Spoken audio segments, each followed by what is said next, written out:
ازيكم يا اصحاب، اهلا بيكم في اول فيديوهاتنا للشروحات الخاصة بالفيتيوبر. ازاي اني اكون فيتيوبر مشهور وجامد جدا، ازاي اني اعمل الكاركتر بتاعتي وتكون مميزة وخاصة بي انا.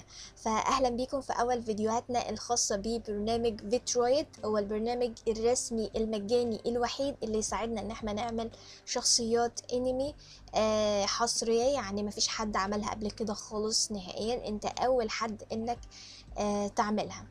طيب، برنامج فيترويد المميز فيه ان هو مجاني بالكامل، يعني مش بتدفع اي حاجة بفلوس. ولكن مشكلته ان في بعض الناس بتبقى عايزة تعمل شخصية كرتونية شوية. بس هو فيترويد خاص بشخصيات الانمي فقط، اللي هي اللي ليها علاقة بالفانتازي اكتر. عارفين الالعاب بتاعت موبايل ليجند وايبك فانتازي؟ الشخصيات معظمها شبه شخصية ميكو كده. فده اللبس وده السكنات اللي بتكون متوفرة في فيترويد. طبعا انت بقى لو عندك مهارة الرسم، بتعرف ترسم الكتروني، فتقدر انك ترسم الملابس بتاعتك وترسم الشخصية بتاعتك وتظبط لها بقى لو انت عايز ليها ملامح مختلفة غير اللي فيترويد بيوفرها يعني. فتقدر انك ترسمها وتحطها فيه وترفعها للشخصية بتاعتك وتحدد لها كل حاجة. عارفين ألعاب التلبيس كده؟ هي دي بالظبط فيترويد لحد ما تكون الشخصية أو الكاركتر بتاعتك في النهاية. طيب، فيترويد المشكلة فيه إن مساحته تقيلة جدا ولازم أشتغل على كمبيوتر.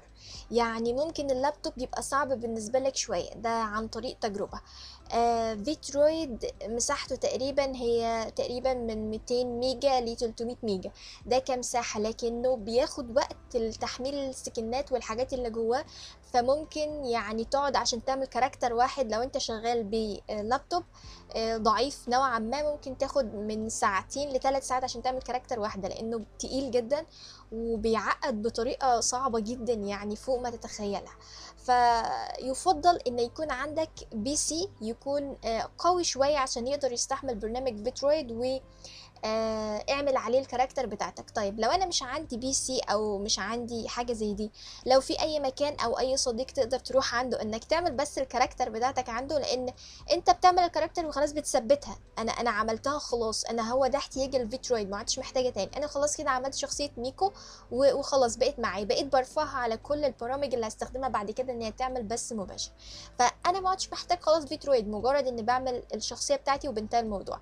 فحاول تشوف لو يكون جهاز يكون امكانياته كويسة عشان تعمل الشخصية بتاعتك. طيب، معلومة تانية عن برنامج فيترويد ان هو خاص بالشخصيات ال 3D بس. الشخصيات ال 3D يعني شخصية كده تلفها دوران بالكامل 360 درجة، الشخصية كلها متاح انك تشوفها قدامك. لكن شخصية ميكو تشان المتاحة قدامكم حاليا دي هي شخصية 2D. 2D يعني ايه؟ يعني مسطحة بس انك بتشوفها من الجهة اللي قدامي، لكن مفيش فيها دوران، مفيش فيها يعني ممكن حاجات كتيرة فيها مش موجودة، على عكس ال 3D. ال 3D بيحتاج من امكانيات جهازك انها تكون اقوى شوية، لان اثناء التسجيل بيحصل زي تعليق او تعقيد كده لو جهازك مش قوي.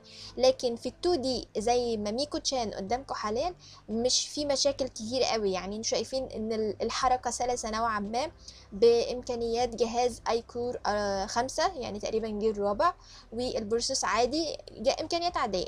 فال 2D هو المفضل او النصيحة اللي انا اقدمها لاي حد لسه بيبدأ مجال الفيتيوبر. خلي مجال ال 3D ده لما يعني ربنا يكرمك ويبقى عندك جهاز قوي. طب للناس اللي عندها اجهزه قويه، لا انتوا ابداوا في استخدام فيترويد واعملوا الكاركتر بتاعكم زي ما انتوا عايزين وعيشوا حياتكم فيها. هندخل بعد كده على الشرح الخاص ببرنامج فيترويد وازاي ان احنا نحمله، فخلونا ننطلق. احنا كده بحثنا على برنامج فيترويد ستوديو او فيترويد ستوديو على جوجل بشكل عادي. يفضل ان احنا نحمله من الموقع الرسمي ليه، يعني ما نحملوش من المواقع التانية عشان ما يأذيش جهازك، لان هو البرنامج تقيل بما فيه الكفاية يعني، فمش عايزين ننزل مع اي برامج ضارة تانية. فبمجرد البحث على فيترويد ستوديو هيجي لك هو اول خيار بالنسبة لك.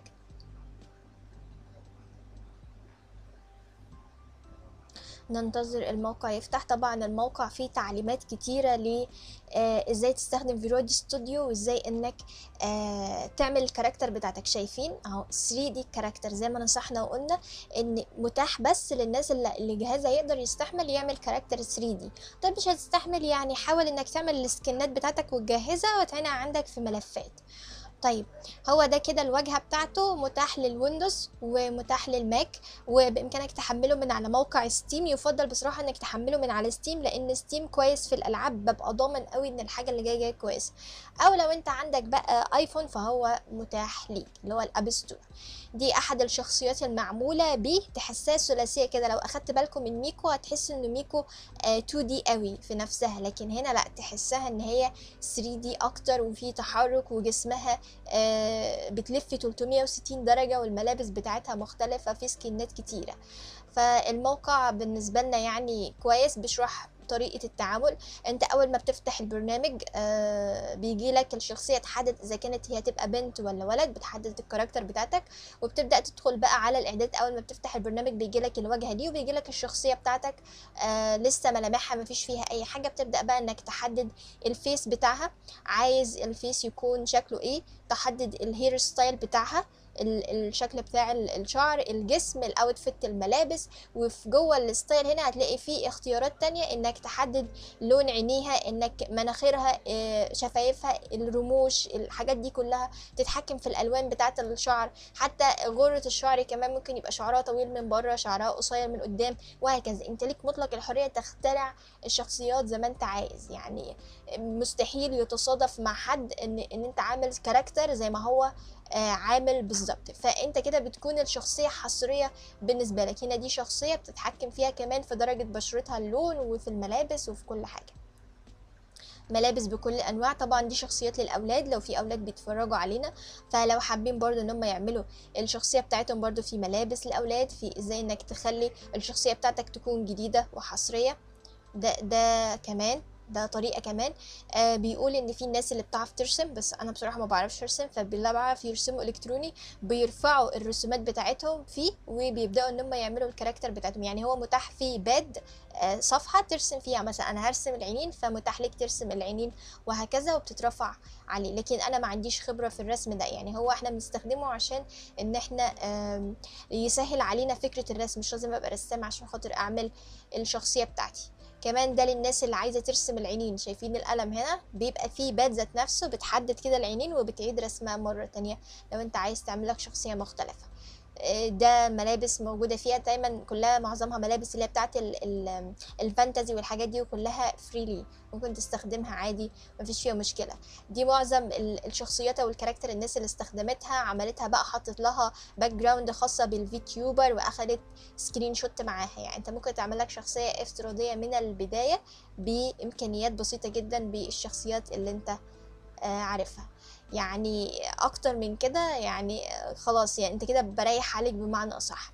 دي ناس قبل كده مستخدمة البرنامج وبتعلمك ازاي انك تستخدمه، بس طبعا بالانجليزي لو انت حابب تتفرج عليه. للتحميل بقى تضغط على الويندوز هنا، هيبدأ ان هو يتحمل معاك. المساحة بتاعته مش كبيرة قوي، ولكن على طول بقى هتبدأ انك تحمله على الجهاز بتاعك وتسطبه، وهيظهر معاك بالواجهة اللي احنا كنا عاملينها في الاول دي. طبعا انا مش محملاه لان هو كبير على جهازي. هيظهر معاك بالواجهة دي، والشخصية بتاعتك بقى يحدد لك في البداية هل انت ولد ولا بنت، وعايز ايه الشخصية بشعرها والحاجات دي، وتبدأ تظبط. في النهاية بعد ما بتخلص بتضغط على علامة التحميل اللي موجودة فوق دي، وتضغط اكسبورت وتختار اول خيار، فيبدأ يتحمل معاك على الجهاز في شكل ملف باسمه FRM تقريبا. اسمه في نهايته كده امتداد FRM. ده بقى ال FRM ده بقى اللي انت بتعينه عندك، ده اللي فيه السكن بتاعك بكل حاجة. تبدأ بقى انك ترفعه او تدخل في المرحلة الجاية على الخطوة بتاعت ان احنا نشوف برنامج ان هو يحرك لنا الكاركتر دي زي ما شكلنا بيتحرك. فتبقى محتاج بقى كاميرا اللي هي الويب كاميرا. لو انت معاك لابتوب مش هتبقى محتاج ويب كاميرا، لو انت معاك كمبيوتر مفيش عندك كاميرا هتبقى محتاج ويب كاميرا، بس دي مش هتبقى مشكلة. يعني احنا لو انت معاك موبايل اقدر ان انا اخليك تحرك الكاركتر بتاعك باستخدام الموبايل وباستخدام الكمبيوتر من غير ما تحتاج الويب كاميرا نهائيا. كل حاجة وليها حل بأقل الامكانيات حقيقي. مجرد تطبيقين بس بيشبكوا الاتنين ببعض ويبقى احلى كاميرا معاك. اتمنى تكونوا استفدتوا من محتوى النهارده، وقلنا ان فيرويد او فيترويد زي ما انا بحب اسميه هو خاص للناس اللي الامكانيات بتاعتها يعني كويسه نوعا ما، وان الجهاز بتاعها يقدر يستحمل. طيب جهازي مش هيقدر يستحمل، انتظرنا الفيديو الجاي لما نتكلم على الشخصيات ال 2 دي اللي بسيطه بقى زي ميكو تشان كده. تمام؟ جا ماتاني سايونارا.